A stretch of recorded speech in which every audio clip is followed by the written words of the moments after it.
Sebelum kita memulai tujuan pembelajaran pada bab kali ini, ada baiknya untuk kita mengetahui apa saja tujuan pembelajarannya. Yang pertama, menjelaskan apa itu pemasaran, bauran pemasaran, apa yang dapat dipasarkan, dan nilai pemasaran. Yang kedua, menjelaskan evolusi konsep pemasaran. Yang ketiga, memahami nilai dari perspektif pelanggan, produsen, dan masyarakat. Yang keempat, menjelaskan dasar-dasar perencanaan pasar. Yang kelima, memahami cara meningkatkan peluang untuk mendapatkan pekerjaan pertama yang bagus dan memiliki karir yang sukses dengan menggunakan proses pemasaran untuk menciptakan merek pribadi. Jika kita berbicara mengenai marketing atau pemasaran, tentunya teman-teman udah nggak asing dong dengan kata tersebut. Nah, teman-teman tahu nggak sih definisi dari marketing itu sendiri? Jadi, marketing atau pemasaran menurut American Marketing Association tahun 2013 disebutkan bahwa marketing atau pemasaran merupakan segala aktivitas, serangkaian institusi, dan proses untuk menciptakan, mengkomunikasikan, menyampaikan, dan membuat penawaran yang memiliki nilai bagi pelanggan, klien, mitra, ataupun masyarakat luas. Nah, pemasaran itu mencakup sebagian besar aktivitas perencanaan pasar, meliputi berbagai kegiatan, di antaranya melakukan riset pasar untuk memahami apa sih yang diperlukan konsumen ataupun pelanggan, menentukan target pasar, kemudian mengembangkan produk, lalu menetapkan harga, dan juga melakukan promosi atau dengan membuat iklan gitu. Nah, orang-orang yang terdapat di dalam bagian atau divisi pemasaran ini tidak bekerja sendiri, mereka juga perlu bekerja sama dengan divisi lain, seperti bekerjasama dengan divisi atau bagian keuangan atau akuntansi untuk mengetahui seberapa keuntungan yang mereka dapat dari penjualan. Kemudian untuk menentukan juga anggaran yang diperlukan dalam proses pemasaran dan juga untuk menetapkan harga. Nah, selain itu, pemasaran juga dapat bekerjasama dengan bidang penelitian dan pengembangan untuk menginovasi atau menciptakan sesuatu yang baru yang diperlukan konsumen, yang keinginannya itu selalu berubah-ubah. Dan setelah kita mengetahui mengenai definisi dari pemasaran, kemudian apa saja kegiatan pemasaran, dan apa pentingnya pemasaran itu perlu kerjasama dengan divisi lain, kita akan lanjut membahas mengenai bauran pemasaran. Nah, untuk definisinya bauran pemasaran sendiri merupakan kombinasi dari produk itu sendiri, harga barang, kemudian kegiatan promosi, dan juga tempat di mana terdapatnya barang yang dipromosikan, yang secara bersama-sama dapat menciptakan respon dari sekelompok konsumen. Nah, dari definisi bauran pemasaran yang saya sebutkan sebelumnya, dapat kita ketahui ternyata bauran pemasaran itu mencakup 4 unsur yang biasa disebut juga dengan 4P atau product, price, kemudian ada place, dan juga promotion. Nah, untuk materi selanjutnya akan dibahas oleh teman saya. Materi selanjutnya, saya akan menjelaskan mengenai offerings atau penawaran terkait dengan apa yang dapat dipasarkan. Yang pertama ada consumer goods and service. Consumer goods atau barang konsumsi merupakan produk berwujud yang diberi konsumen untuk penggunaan pribadi dan keluarga. Sedangkan service atau jasa merupakan produk tak berwujud yang dapat dibayar, yang digunakan secara langsung tetapi tidak dapat menjadi hak milik. Yang kedua, ada business to business, atau biasa kita sebut dengan B2B. Merupakan pertukaran barang dan jasa dari satu organisasi ke organisasi lain. Dan yang terakhir yaitu not for profit marketing, atau pemasaran nirlaba. Merupakan organisasi non-pemerintah atau lembaga swadaya masyarakat yang bertujuan untuk komunitas pendidikan dan layanan publik lainnya yang membeli barang atau jasa untuk mendukung fungsinya dan melayani anggotanya. Selanjutnya yaitu mengenai value of customers atau nilai bagi pelanggan, elemen paling dasar dari pemasaran, yaitu yang pertama ada needs atau kebutuhan, berupa pengakuan atas perbedaan apapun antara keadaan sebenarnya dan keadaan ideal yang diinginkan. Yang kedua ada wants atau keinginan, yaitu untuk memuaskan kebutuhan dengan cara tertentu yang dipengaruhi secara budaya dan sosial. Yang ketiga, ada benefits atau manfaat, yaitu hasil yang dicari dari pelanggan yang memotivasi perilaku pembeli yang memuaskan kebutuhan atau keinginan. Yang keempat, ada demand atau tuntutan, yaitu keinginan pelanggan terhadap produk ditambah dan sumber daya yang dibutuhkan untuk memperolehnya. Selanjutnya ada market dan marketplace, berupa lokasi atau media yang digunakan untuk pertukaran. Berikutnya yaitu mengenai marketing creates utility atau pemasaran menciptakan utilitas.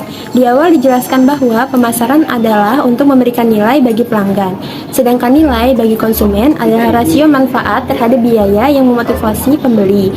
Dengan demikian, utilitas di sini mengacu pada kegunaan atau manfaat yang diterima pelanggan melalui produk itu sendiri. Ada beberapa jenis utilitas. Yang pertama, utilitas bentuk. Yang kedua, ada utilitas tempat, dan yang terakhir ada utilitas kepemilikan. Materi selanjutnya adalah kapan pemasaran dimulai, evolusi dari sebuah konsep. Setelah memiliki gambaran tentang bagaimana proses pemasaran bekerja, mari kita mundur selangkah dan melihat bagaimana proses pemasaran ini bekerja atau tidak bekerja di masa lalu. Mari kita lihat beberapa peristiwa baru dalam sejarah pemasaran yang terbagi ke dalam 4 era. Era produksi. Banyak orang mengatakan bahwa model D. Henry Ford telah mengubah Amerika selamanya. Sejak awal tahun 1908, ketika tin Lizzie atau flavor sebagaimana tea dikenal dijual seharga $575, Ford terus melakukan perbaikan dalam produksi. Fokus Ford menggambarkan orientasi produksi yang bekerja paling baik di pasar ketika permintaan lebih besar daripada penawaran, karena berfokus pada cara yang paling efisien untuk memproduksi dan mendistribusikan produk. Era penjualan. Ketika ketersediaan produk melebihi permintaan di pasar pembeli, perusahaan dapat melakukan penjualan keras, di mana tenaga penjualan secara agresif mendorong barang dagangan mereka. Orientasi penjualan ini berarti bahwa manajemen memandang pemasaran sebagai fungsi penjualan, atau cara untuk mengeluarkan produk dari gudang agar persediaan tidak menumpuk. Orientasi penjualan menjadi populer beberapa saat setelah Perang Dunia Kedua telah berakhir dan bertahan hingga tahun 1950-an. Era hubungan. Setelah era penjualan, perusahaan-perusahaan paling sukses di dunia mulai mengadopsi orientasi pelanggan yang memberikan cara baru dan penting bagi para pemasar untuk mengalahkan pesaing-pesaingnya melalui pemuasan kebutuhan pelanggan yang lebih baik daripada pesaing. Dalam era hubungan ini, perusahaan semakin berkonsentrasi kepada peningkatan kualitas produk mereka. Pada awal tahun 1990-an, banyak orang dalam komunitas pemasaran mengikuti pendekatan manajemen kualitas total yang merupakan filosofi manajemen yang melibatkan semua karyawan dari lini perakitan dan seterusnya dalam peningkatan kualitas produk yang berkelanjutan. Era triple bottom line. Cara pandang baru terhadap bisnis ini menekankan perlunya memaksimalkan tidak hanya satu tetapi 3 komponen. Yang pertama, keuntungan finansial. Keuntungan finansial bagi para pemangku kepentingan. Yang kedua, keuntungan sosial, berkontribusi kepada masyarakat di mana perusahaan beroperasi. Yang ketiga, keuntungan lingkungan, menciptakan praktik bisnis berkelanjutan yang meminimalkan kerusakan lingkungan atau bahkan memperbaikinya. Selanjutnya, apa yang selanjutnya dalam evolusi pemasaran? Meskipun tidak ada seorang pun yang benar-benar dapat memprediksi masa depan, sebagian besar setuju bahwa di tahun-tahun mendatang kita akan melihat percepatan faktor-faktor terpenting yang dipikirkan para pemasar saat ini. Prediksi ini mencakup konten buatan pengguna, konten bermerek, data, pemasaran seluler, kecerdasan buatan, dan kewarganegaraan korporat. The value of marketing and the marketing of value. Nilai pemasaran terbagi menjadi 3, yaitu yang pertama adalah nilai dari perspektif pelanggan. Pemasar mengkomunikasikan manfaat barang kepada pelanggan dalam bentuk proposisi nilai yang adil dan akurat. Proposisi nilai mencakup keseluruhan manfaat yang dijanjikan perusahaan untuk diberikan. Tantangan bagi pemasar adalah menciptakan proposisi nilai yang berbeda dan menarik.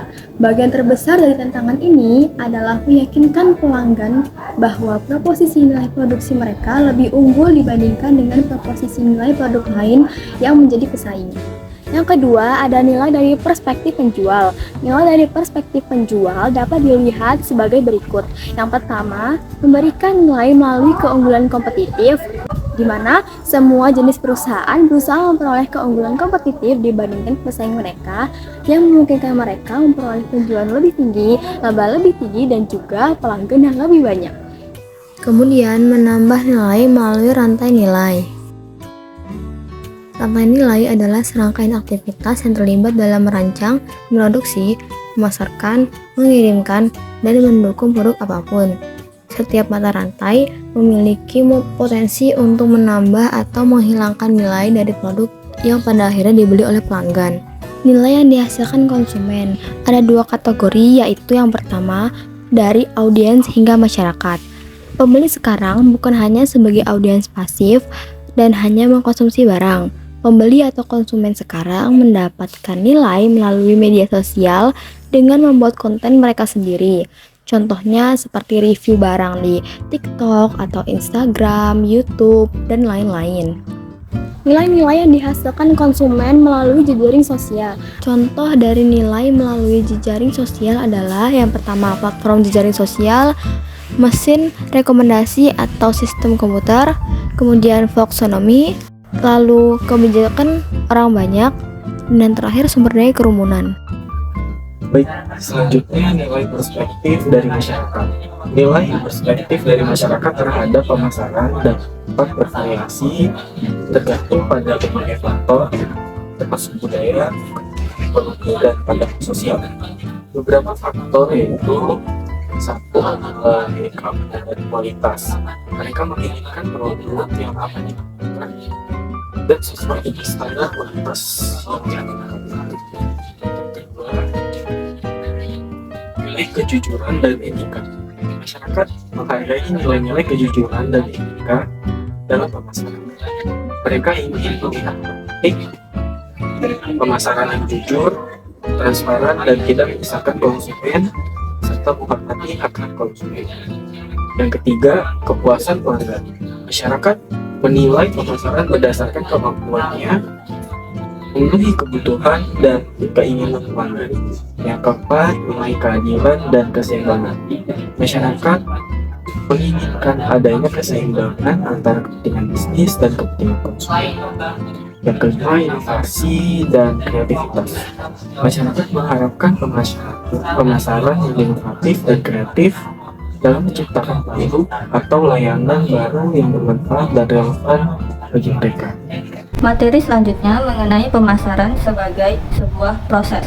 Pemasaran adalah proses pengambilan keputusan di mana manajer pemasaran menentukan strategi yang akan membantu perusahaan dalam mencapai tujuannya. Bagian terpenting dari proses pemasaran adalah perencanaan pasar, di mana kita memikirkan secara hati-hati dan strategis mengenai gambaran besar dan kesesuaian perusahaan dan produk kita di dalamnya.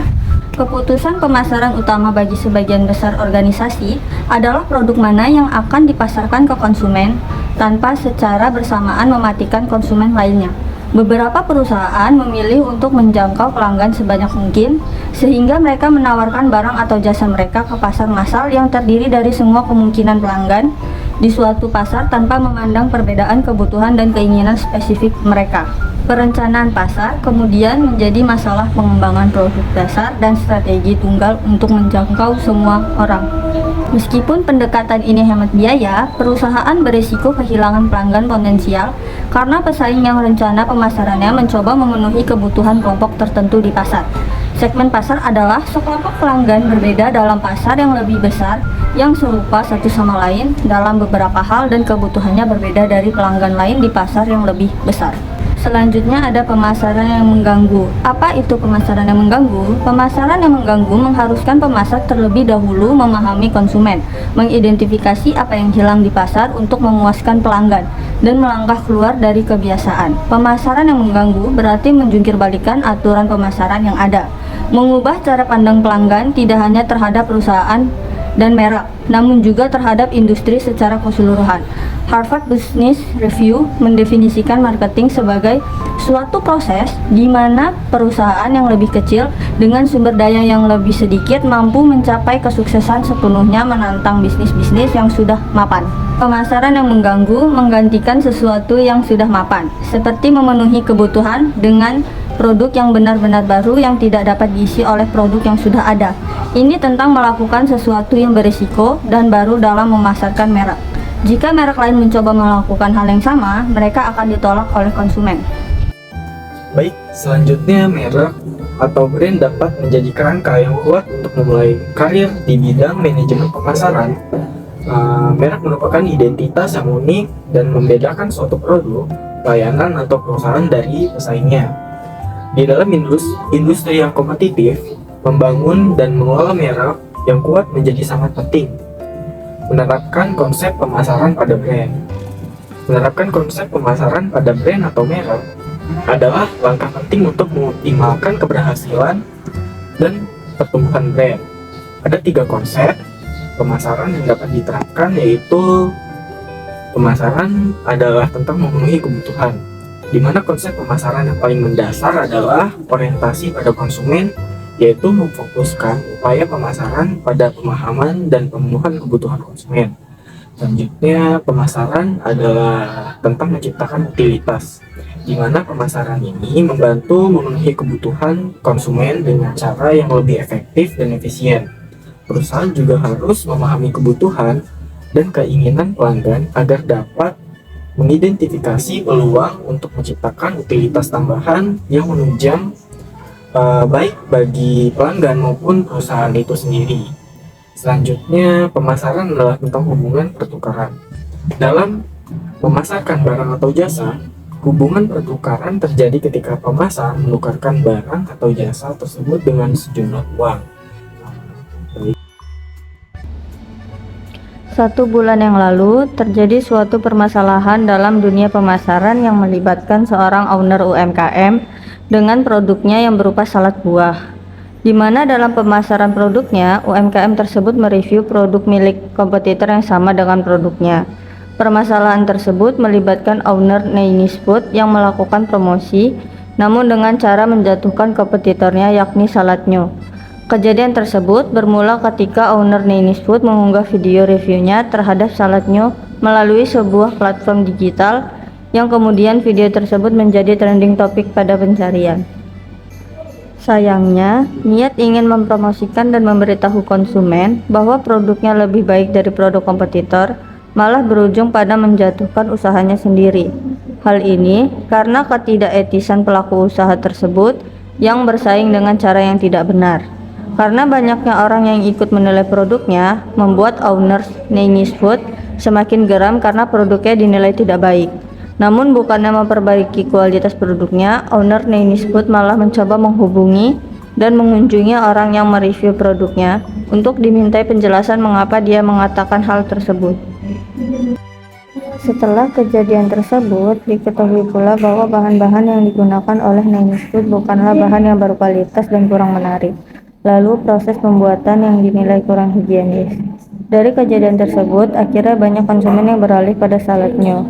Hal tersebut mengakibatkan mitra dari Chinese Food ikut terdampak sebab perilaku ownernya yang tidak etis dalam mempromosikan produknya, sehingga orang-orang banyak yang mencoba mencari kesalahan-kesalahan lain sehingga memunculkan penilaian yang negatif terhadap Chinese Food yang kemudian menurunkan citra produk. Pembahasan dari kasus tersebut dapat diketahui bahwa dalam mempromosikan produk, seorang pelaku usaha tidak boleh sembarangan dalam melakukannya, terlebih sampai melakukan promosi yang berusaha menjatuhkan kompetitor dengan produk yang sama. Maka dari itu, kita perlu mengetahui strategi apa saja yang boleh kita gunakan. Pentingnya menerapkan etika dalam berbisnis, dan juga pemanfaatan media sosial yang mempromosikan produk juga harus diperhatikan dengan bijak. Adapun solusi terkait permasalahan tersebut, menurut diskusi kami setim, yakni yang paling utama ialah sebaiknya owner Chinese Food menyatakan permintaan maaf kepada owner Saladnyo, sebab sudah melakukan persaingan tidak sehat yang melibatkan produknya. Kemudian tingkatkan citra produk dengan kembali membangun kepercayaan konsumen melalui perbaikan kualitas produk. Dalam hal ini, kualitas buah yang utama dan bahan pendukung, lalu menjaga kebersihan dan kerapian tempat, dan lebih memperhatikan etika dalam berbisnis, sehingga kesalahan yang lalu tidak terulang kembali.